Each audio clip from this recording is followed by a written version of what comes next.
সকলকে জানাচ্ছি আমার পক্ষ থেকে সকালে স্নিগ্ধ শুভেচ্ছা। কেমন আছেন সবাই? গ্রামীণ জীবনের নতুন আরেকটি ভিডিওতে সকলকে স্বাগত জানাই। আশা করছি আমার পরিবারের ছোট বড় নতুন পুরাতন সকল সদস্যরা বেশ ভালো আছেন।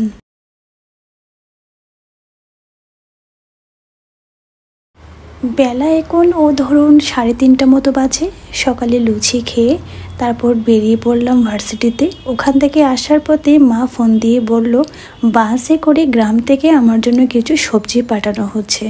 যেহেতু এখন আমাদের পরীক্ষা চলবে, তো বাজারে গিয়ে আসলে ঠেলাঠেলি করে এত ভিড়ের মধ্যে বাজার করে আনাটা আমার জন্য পসিবল না। আর যেহেতু আমি পড়তেই এসেছি, তো পড়ার দিকে আমার একটু ফোকাসটা রাখতে হবে।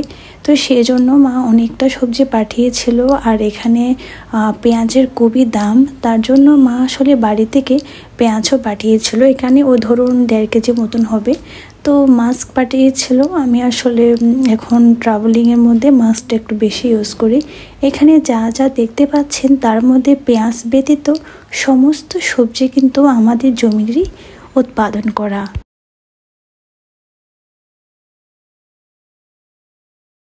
গ্রাম থেকে যখনই যেসব জিনিসই পাঠাক না কেন, যদিও অল্প পরিমাণ পাঠাই, কারণ আমি তো এখানে একজন থাকি, তো এখানে যেহেতু ফ্রিজ নেই অত বেশি কিছু পাঠানো যায় না।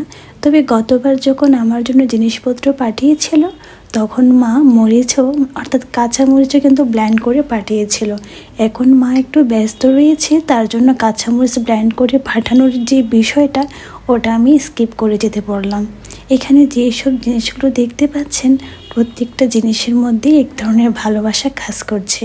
আর আমার যে বাজারে গিয়ে বাজার করতে হবে না, এটাই আমার জন্য অনেক পাওনা। গ্রাম থেকে যখনই যতটুকুই পাঠাক না কেন জিনিসপত্রগুলো যখন আমি আনবক্সিং করি তখন আমার খুবই ভালো লাগে, এক ধরনের প্রশান্তি কাজ করে। গ্রাম থেকে ছোট ছোট পোটলাতে করে মা যখন এইসব জিনিসগুলো পাঠায় তখন আমার দেখলেই ভালো লাগে জিনিসগুলো যখন রিসিভ করতে যাই আর যখন আনবক্সিং করি। তো আমি ইউনিভার্সিটি থেকে আসার পথে অল্প করে আনার আর 1/2 কিলো আমি আপেল নিয়েছি। তবে আমার যেহেতু ঝুড়ি আর নেই, হোস্টেলে অত জিনিস তো রাখা পসিবল না, তাই না? তো আমি খাওয়ার প্লেটের মধ্যেই ফ্রুটগুলো রেখেছি। আমার ভিডিওটি আমি আর বেশি দীর্ঘায়িত করব না। আপনারা যে যেখান থেকে আমার ভিডিওটি দেখছেন সকলকে অসংখ্য অসংখ্য ধন্যবাদ। সকলে ভালো থাকবেন, সুস্থ থাকবেন। টাটা।